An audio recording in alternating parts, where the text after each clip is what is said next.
Hello, Year 10. So today, following on from your independent task at the end of last week, where you had to go at annotating the Manhunt, today we are going to go through it together.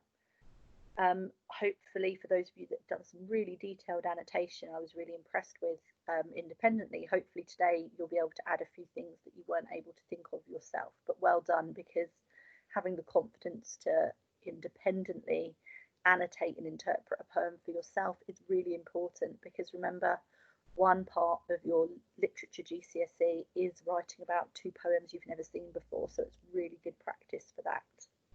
So today we're going to retrieve metaphor. So try and think to yourself, what is a metaphor? And then I've picked the following metaphor from the Manhunt. So what image does the following metaphor give you? Blown hinge of his lower jaw. So his lower jaw is described as being a blown hinge. What image and what impression does that metaphor give you? And our new word today is dehumanize. So if you dehumanize someone, then you deprive them of positive human qualities. You treat someone or something as if they are less than human. And this concept of dehumanizing people is, again, one that is very, very relevant to a lot of the protests that are going on currently, which hopefully you are aware of. So think back to A Christmas Carol then. How are the poor dehumanized by Scrooge in A Christmas Carol? Think particularly in stave 1 when he's talking to the charity workers. How does he dehumanize the poor there? So our final question then, what examples of the dehumanization of the soldiers do we see in Manhunt and Dulce et Decorum Est? So think about the way those soldiers may be presented as being dehumanized in both those poems. You can pause the video now and have a go at answering those questions. So, blown hinge of his lower jaw. I really love the Manhunt, and I know I say that about all of the poems in the anthology, although there's one poem in the anthology I don't like very much, so we haven't quite got to that one yet. But I really do think the Manhunt is a very, very effective poem, and I think Simon Armitage, who is our current poet laureate in Britain, is an amazing poet. But the blown hinge of his lower jaw. So you might have said things like it creates a violence, blown, this idea of this injury. It's a very gruesome, very gross image of this bit of bone sort of flapping up and down like the hinge of a door. So it's really violent, very, very gruesome. How are the poor dehumanized by Scrooge? He says that they should decrease the surplus population, i.e., well, they're only poor people. Who cares if a load of them die? It's just, less mouths for us to feed. And he says, are there no prisons? Are there no workhouses? So he cares so little for the poor that he, rather than help them with any of his own money, he would rather them go to prison or a workhouse, which we know Dickens was very, very, very against, because he believed workhouses were basically slave labour camps for the poor. So Manhunt and Dulce et Decorum Est then. Well, in Manhunt we have this idea of them being described as the wasted young. It's almost dehumanizing them because their lives were thrown away. We have this whole idea of them being told to walk, not run, to the nesting machine guns. So again, they're dehumanized because it is as if their lives just don't matter. In Dulce et Decorum Est, we've got this idea of them being coughing like hags and like old beggars under sacks. War has diminished them. And then, of course, we have the horrific injuries of the man that's breathed in the gas, his froth-corrupted lung, his hanging face like a devil sick of sin. He's almost becoming dehumanized when this gas is destroying his body. And again, the dehumanization of the soldiers is something that a lot of war poets really did feel. They felt that they were seen just as numbers on a page by the generals and the commanders and the people in charge, and their individual lives didn't matter, and therefore they were dehumanized. So today we're going to analyse Armitage's use of language in the Manhunt. And so by the end of the lesson, you'll know the context. Hopefully you watched the documentary and we're able to focus on Eddie and Laura in that, but we're going to go over that today. How to identify meta-language in the poem, how Armitage uses language to create effects, Armitage's intentions, and also the themes that he chooses to explore in the poem. So just before we move on to look at the title of the poem, I just want us to make sure that we got the correct information from the documentary. So the Manhunt focuses on the true story of a man called Eddie and his wife Laura. Simon Armitage was paid by Channel 4 to write the poem for the documentary that you watched, okay, The Forgotten Heroes. And as you saw, each soldier featured in the documentary had a poem that was written by Simon Armitage, and the Manhunt is Eddie and Laura's poem. So Simon Armitage is not writing about his experiences in war. After spending a lot of time with Eddie and Laura and listening to their story, he writes the poem about them. So Eddie joined the war, or the United Nations peacekeepers, when he was young. So a peacekeeper is like a soldier, but a little bit different. So UN stands for the United Nations, which is a multinational group of people. So you have representatives from the sort of powerful countries in the world, and they try to work together for the global good of the world. So a peacekeeper like Eddie would have been sent into countries where there was lots of fighting and civil wars and conflict to try and keep the peace, much like a policeman. Okay, so think of him as sort of a cross between a soldier and a policeman. While there, he was shot, and this single bullet bounced around his body, causing horrific injuries. So let me see if I can remember this correctly. It initially went through his jaw, broke his jaw. Then it pinged and smashed his collarbone and his shoulder blade, then punctured his lung, and finally rested or stopped in his body just beneath his heart.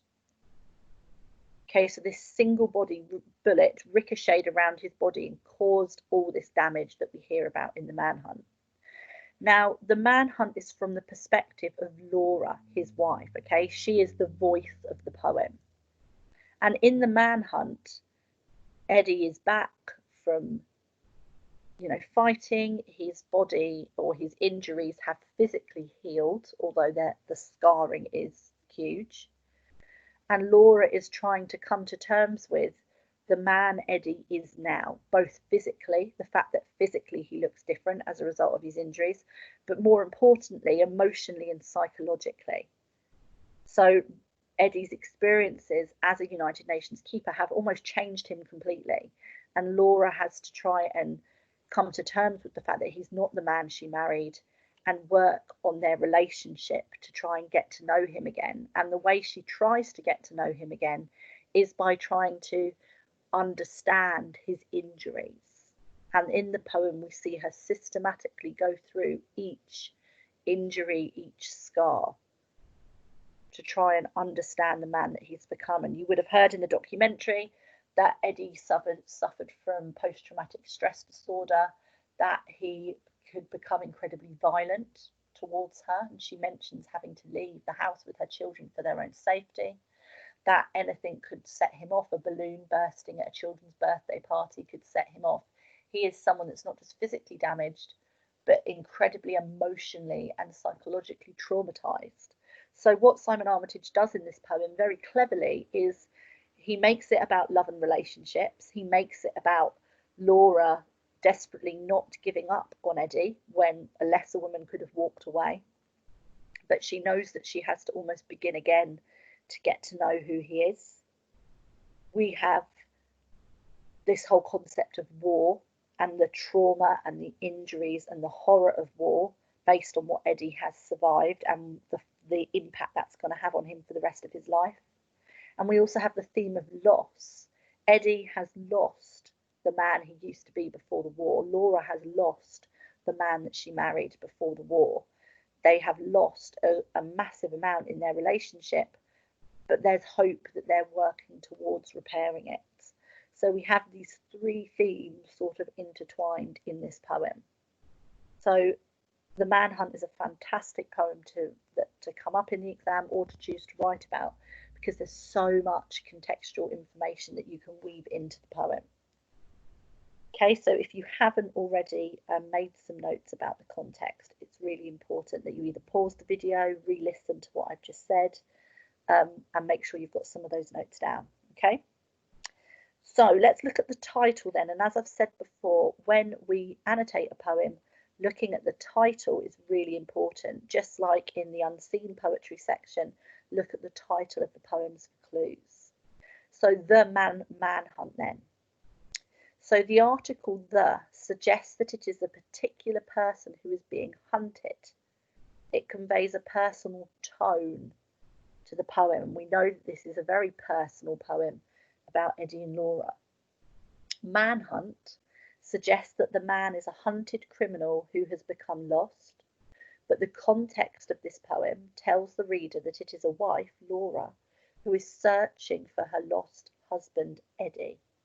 He has become a different man due to his physical and psychological injuries, and the title, The Manhunt itself, suggests that the relationship has experienced many challenges due to these.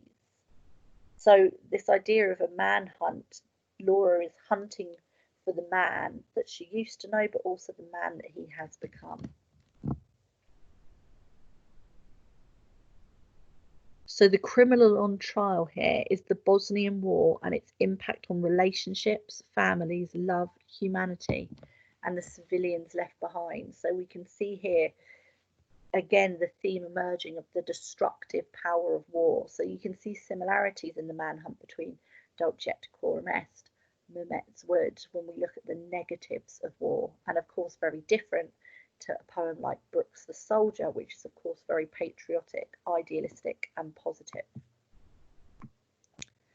So we're going to do something a little bit different today, as you have already had a go at annotating the poem initially. Now what we've done so far is you have watched me annotate the poem by hand.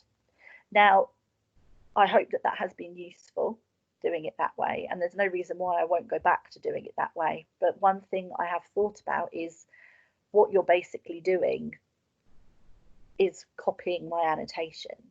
Now that's okay, considering how strange this situation is, and it will hopefully give you some information, but it's not really allowing you to look at the poem independently. So what we're going to do today is we are going to go through it on this PowerPoint, and you can pause it on each slide and write down some of the notes yourself. Now remember, if you can't print out the poem or you don't have your anthology, you can just make notes on a piece of paper and transfer it to your anthology when we are back in school. Okay? So we're going to go through the poem line by line and have a go at answering or thinking about some of these questions or points here. So after the first phase. So phase here is a military euphemism for attack. Laura has fought to reach this stage of intimacy because Eddie has been traumatized by the Bosnian War. So a euphemism is something that sort of hints at something. So this idea of a phase, you know, Eddie's recovery will have taken several phases, you know, and now this next phase is simply that he's home. She has her husband back under their roof, their shared home, and she's trying to get to know him. She's trying to re-engage that intimacy that you have between, obviously, your partner. So after the first phase, after passionate nights and intimate days. Now, passionate and intimate are obviously loving, sensual, romantic language. If we didn't know the context, we would assume that this poem was about a couple as a result of those words. So the loving and sensual language shows their intimacy as husband and wife, and Laura's devotion to him as she hunts to find the nature of him so she can heal him. So, you know, she's trying to, remember, engage in that physical intimacy to repair their relationship and to essentially let him allow her to touch his changed body. And, you know, and we see in the verbs like trace that we'll talk about in a minute, you know, these are very innocent gestures. You know, this isn't necessarily sexual, although passionate and intimate would possibly imply that. But certainly the verbs used, the action words, remember that's what a verb is, as she's tracing through his injuries, are very innocent. They're not sexual in nature. They're about regaining that physical closeness and allowing him to trust her with the way his body looks now. So only then would he let me trace the frozen river which ran through his face. Sorry, excuse me, sneezing on camera. So the gentle verb used to demonstrate Laura's care and attention as she searches her husband as she tries to reconnect with him, implying that he is no longer familiar to her. You know, his body has changed as a result of his injuries, and we know that mentally and emotionally he has changed as well. So Trace is very gentle, but it's very hesitant.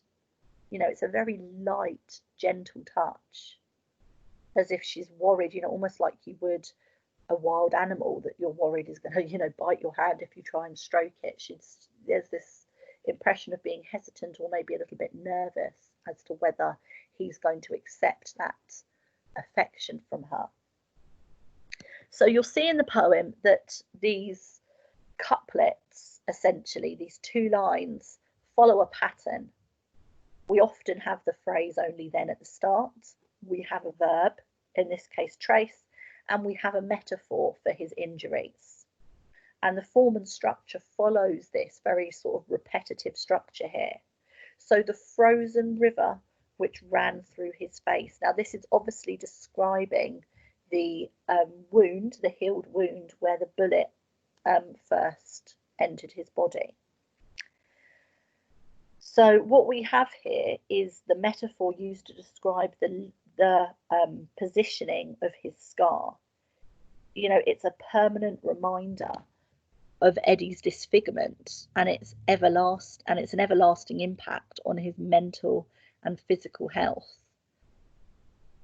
So the river is almost what it looks like, this line snaking down his face, but this idea of frozen is really important as well, because he's frozen in time almost. He can't move on from what happened to him. He's frozen in this trauma, and as a result their relationship and their life together is frozen. You know, they can't move on, they can't repair it until he thaws himself, until they find a way to reconnect together. What we also have is enjambment. Now remember, enjambment is when there is no punctuation at the end of a line. So the use of enjambment is effective as it imitates this idea of you know, the river in Laura's touch, or the way that she is gently tracing without pausing his injuries. So you can pause the video on this slide if you need a little bit more time and just make some of those notes. So now we have the next two metaphors, and again we can see that it's following the same pattern.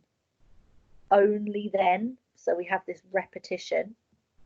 Would he let me explore? We have again this action, this verb. So she's now exploring, slightly more confident, the blown hinge of his lower jaw. So just like the frozen river that ran through his face, we have another metaphor, the blown hinge of his lower jaw, and we looked at this one in our first activity. So the use of the plosive blown evokes the violence of battlefield, a powerful auditory response for the reader. Now, auditory is what you can hear, okay? And a plosive, there are certain consonants. Remember, a consonant is any letter that isn't A, E, I, O, or U. They're vowels. So certain consonants that have an almost explosive sound. So B is one of them, blown hinge. The sound of that word, that plosive, is giving us this impression of these bombs, essentially, of this battlefield. It's again conveying the violence of what happened to Eddie. And hinge, again, it's the mechanical functional noun hinge. You know, hinge is a thing, it's a noun, but it also serves a purpose, a function. It allows things to open and close. It suggests Eddie has become dehumanized and robot-like without emotion. So again, this concept of his jaw being like a blown hinge has almost dehumanized him. He's become like some sort of functional object rather than a person. And that links to this idea of him being frozen in time. He can't move on from what happened to him. And again, this has dehumanized him. We also talked at the start about this idea of the blown hinge of his lower jaw being very violent. Again, showing the horror of war and the horror of his injuries. So then we have "and handle and hold the damaged porcelain collarbone." So again, handle and hold, we have the repetition of these actions, these verbs. So the alliterative h, remember alliteration is when we have more than one word starting with the same letter. So here we have the h of handle and hold. Continues to portray Laura's breathlessness, or her breathless kindness as she manipulates his body in her attempt to rediscover Eddie. So h creates quite a gentle, sort of kind sound, and again showing this gentleness at the start as well with trace. So the damaged porcelain collarbone. Now the noun porcelain is like china, okay, easily breakable, subtly reinforces the fragility of the collarbone, because essentially what we have here is the metaphor is used to depict how human life is delicate, it's vulnerable and easily broken. It also reinforces, the effects on civilians, as the word suggests a domestic home environment. So there's a lot to unpack there. Collarbones are actually quite fragile. This idea of this bullet sort of smashing through his bones, but we also think of porcelain like plates, for example, or cups, which is a very domestic, very home-like image. So it's showing as well the way war disrupts people's homes and people's lives, just like it has with Laura and Eddie, as well as obviously showing again how fragile the human body is, the bodies of these soldiers, and how horrendously they're injured. So let's think then about, why has Armitage interwoven visual violent imagery with words to suggest tenderness? So why interweave violent imagery with tenderness? So if you want to have a go at thinking about the answer to that question yourself, you can pause the video. If not, I'll explore it. So we know that this poem has multiple themes. We know that it's focusing on the horror of war. We also know that it's focusing on this idea of love and relationships. So that's really what we hear. The violent imagery is linking to this theme of war. The tender imagery is linking to this idea of love and relationships and even loss. And what Armitage is doing in this poem is he is juxtaposing those two things against each other. He's putting them side by side, and he's using the manhunt to show the effects on civilians as much as soldiers. A lot of war poetry just focuses on the soldiers' experiences, but what about their wives? What about their partners? What about their children? What about their mothers, the people that love them? So we've got this difference in violent and tender imagery because we're linking into both of those things. So again, you can pause the video and just make some notes if you haven't been doing it as I've been speaking.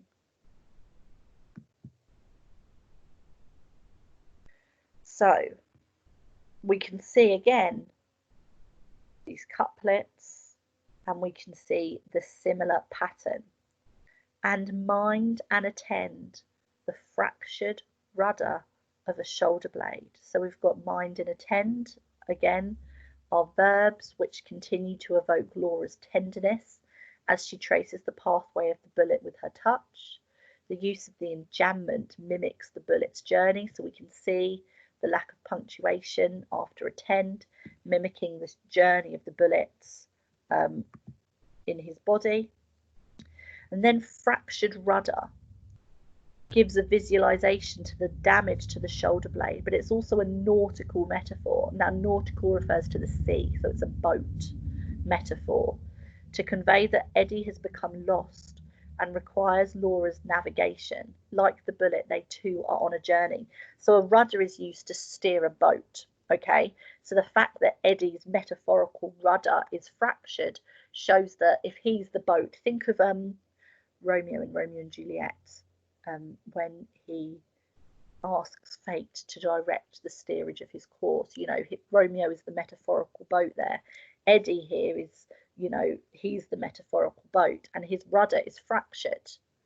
You know, the direction of his life has been fractured by his experiences in war. And what Laura is trying to do is she is trying to help him forge a new path ahead, really, in his metaphorical boat. She knows that she can't heal him. She can't change the scarring. She can't change his PTSD.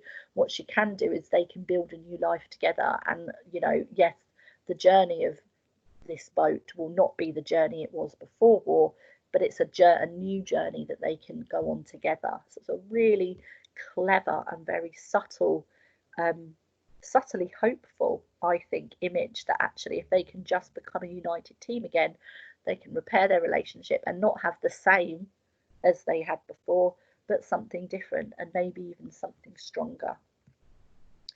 So then we have, and finger and thumb, the parachute silk of his punctured lung. So again, finger and thumb are our verbs. They're continuing that the effect of obviously her fingers and thumb on his body, tracing the injuries. So the plosive, so p like b, is another plosive, combined with the sibilants. That's the these idea of these like s sounds, creates the sound effects of the air being released from the punctured lung. Now think of your lung like a giant balloon. If it's punctured, there's this air that's released.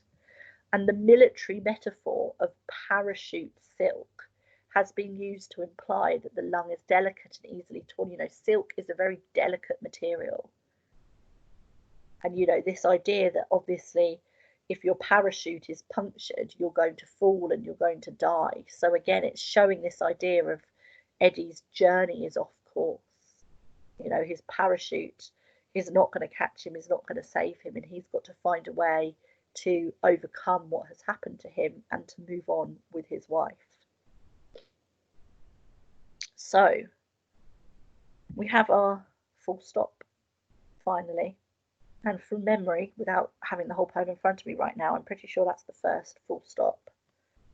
Only then could I bind is our verb, bind is like wrap, the struts and climb the rungs of his broken ribs.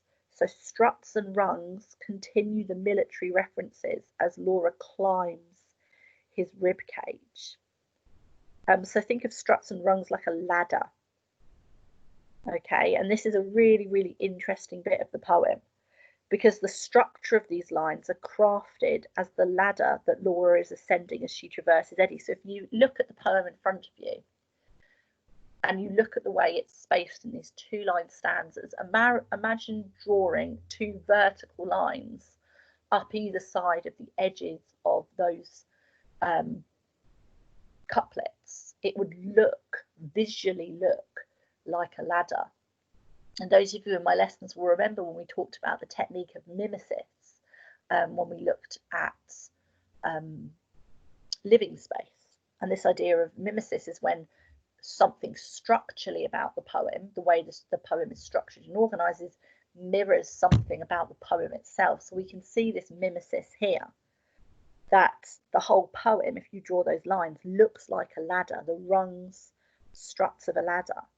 And what this is all symbolising here is the journey Laura's on. She's climbing up this ladder, and at the top of the ladder, if she ever reaches the top, will be her finally getting to know her husband, the man Eddie has become. So this is a really, really brilliant quotation to write about in the exam, because it links you in really nicely to making that point about the structure. And feel the hurt of his grazed heart. Now, grazed heart again has those two ways of looking at it. Literally, his heart was grazed by the bullet. But what we also have is emotionally the idea of his heart being damaged because he's hurt. He's emotionally hurt by everything that's happened to him. But you could view that this is actually oddly optimistic, because actually, you know, Laura's love could heal Eddie of his injuries. Again, if only they could both learn to live with each other now and learn to accept the changes in their relationship, this could actually go a long way to healing Eddie. So we've gone through this so far together, and what I would like you to do is pause the video and see if you can think about these two lines by yourself at first. Now, I know many of you will have already annotated the poem, and it might be that you've already thought about these things in your annotations. If so, review what you wrote and see if you can link them to these questions. So how might this line be considered domestic? Skirting along, only then could I picture the scan, the fetus of metal beneath his chest, where the bullet had finally come to rest. And think about why Armitage might use domestic imagery in a poem about war, and what the significance of the word fetus is. Now, a fetus is a baby when it is in the womb growing. I think if a baby is a fetus from conception to 12 weeks, when it is, you know, still sort of not, doesn't even really look, a baby doesn't even look like a baby really till about 12 weeks. It looks sort of like a strange alien creature as it's in those initial stages of growing. So just have a go at answering some of those questions independently, or if you don't feel confident enough to do that, you can just listen to my explanation. So skirting along. Now, there's a couple of ways you could look at this. This idea of domestic imagery. If you've ever, I don't know if you've ever heard of a skirting board. Now, in most houses, unless maybe they're brand new, there will be along the bottom of a room something called a skirting board. Maybe look at the room you are in and look at your floor. Can you see almost a length of wood going along the bottom of your room? So it could be a reference to obviously the home here, this idea of skirting along. It's also quite an interesting you know, word here, or word to use, because skirting along is obviously this idea of moving along. And only then could I picture the scan. Now, this is obviously a hospital scan. The fetus of metal beneath his chest, where the bullet had finally come to rest. So what we have here is the bullet that was still inside Eddie. And obviously on this scan, you can see this bullet beneath his heart. But why describe the bullet as a fetus of metal? That is very unusual and very strange. Now, one way of interpreting this, and the beauty of poetry is that there's always lots of ways of interpreting things, is that what Eddie and Laura should be doing at that stage of their relationship, you know, even though they do already have, I believe they have 2 children, is they should be, the types of scans they should be at are pregnancy scans. that first 12-week scan when you're pregnant is a really exciting time and a very nerve-wracking time, because obviously until that first 12-week scan, you don't know how healthy the fetus is or whether, everything's okay. It's early pregnancy. Anyone, ask your parents or your mother, anyone that's been pregnant will say that those first 12 weeks can be quite frightening because you just don't know. So that first scan in particular is really important moment for a couple. So that is the sort of scan they should be going to. And the fact that instead they're having scans to search for bullets in his body is showing just how much war has disrupted the path that their relationship was on. Think back to that nautical imagery of the boat, the fractured rudder of his boat. War has knocked them off the path that they should be on. So the fetus of metal could be reminding us of that this is abnormal. This, if Eddie hadn't gone to war, this wouldn't be happening. And we know that in this poem, Armitage is showing the destructive effect that war has on love and relationships and the loss of the people that you were before this trauma happened. So again, we've talked about domestic imagery in a war poem. We know that he wants us to not just think about the brutality and the horror of what's happened to Eddie. We know that he's widened those themes up to look at the effect on his marriage to Laura. So that's why we have this domestic imagery as well. So finally then I widened the search. So she's come to the end of his physical injuries, but she knows that that's not the full extent of his injuries. Traced the scarring back to its source. Now again, traced, if you look back to the start of the poem, trace was our first verb, our first action.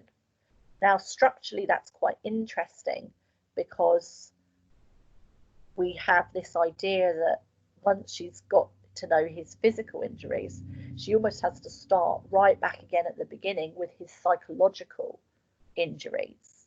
And it is in fact his psychological injuries that are much more damaging to their relationship.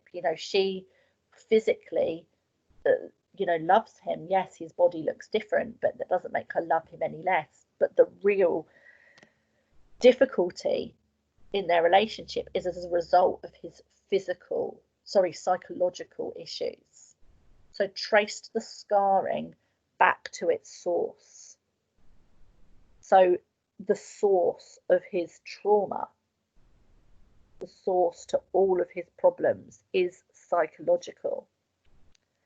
To a sweating, unexploded mine buried deep in his mind. So again, Armitage continues with the metaphors. His trauma, his post-traumatic stress disorder, is described as being an unexploded mine that is buried really deep in his mind. And that is the source of all of the problems that he is having since it happened. So think about how Armitage uses this language to present his psychological condition. Think about the effect of sweating. You can pause the video and just make those notes for yourself quickly. So if someone's sweating, often you sweat because you're nervous or because you're doing something physically exhausting. So it's almost as if sweating gives a sense of urgency and danger, that this mine could go off at any minute. And when that mine does go off, it's buried so deep in his mind that it causes massive damage, not just to Eddie, but to Laura and his children and those around him. So his psychological condition is one that could trigger at any minute. It's very volatile and very violent. And then we have this comma after mind, this caesura, around which every nerve in his body had tightened and closed.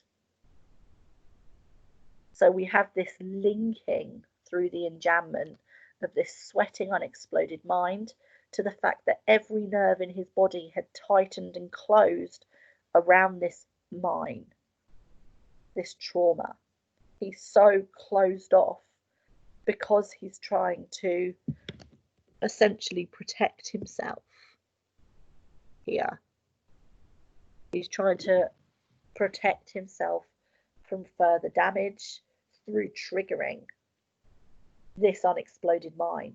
You know, he won't want to cause any damage to to his wife, to his children. He will live in fear of something setting him off. Then we have the final line then and only then did I come close. So note, in a poem that has been very heavy on the enjambment, note the caesura, the punctuation, then, comma, and only then, comma. It really makes us focus on only. It is only when I have explored all of his physical injuries and he's allowed me the intimacy to do that, the trust. It is only then that I can begin to comprehend the extent of his psychological trauma. And only when I have done all of that can I begin to come close to understanding him. So I always think what makes this poem so powerful is that it doesn't end in this cheesy, oh, well, now everything's okay again. Because the sad fact of the matter is, it probably won't ever be okay again. The horrendous thing with trauma is that trauma never truly leaves you. Best case scenario, you get proper support, therapy, and you find ways of coping and leading an everyday life, a normal life as much as you can, coping with that trauma. And this poem is more realistic and more powerful because it's not saying, oh, well, yeah, now everything's great. She knows that it's going to be a constant battle, but her love for him is strong enough that she is prepared to live her life doing that battle with him.